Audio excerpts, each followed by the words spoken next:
他的咳嗽吧，真的就是咳了1年了，只打上了幼儿园开始。晚上咳还是白天咳？他之前没发烧之前是晚上咳，可能凌晨3、4点咳，然后早上晨起一阵的剧烈的咳的打瓦的那种，然后发烧了以后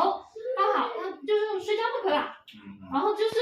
起来人清醒的时候就咳，但凡睡一下就不咳，然后吃了大概有10天的药，他的一直都还有鼻涕跟咳嗽一直没断。这个小朋友被诊断为支原体感染，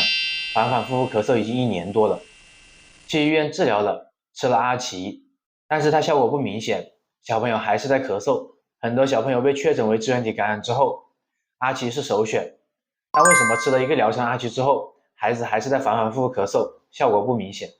孩子感染支原体之后，脾胃本来就比较虚弱，体质偏于虚寒体质，这部分小孩子容易出汗，然后容易阵发性咳嗽，尤其是夜晚和见风的咳嗽比较严重一些。吃了阿奇之后，并不能把小孩子体质给调理过来。这种类型的咳嗽如果要断根，必须恢复小孩子脾胃功能，把汗给止住，这样子毛孔闭合，表阳充足，这个小孩子就不会反反复复感冒，不会反反复复咳嗽。所以中医的治疗思路，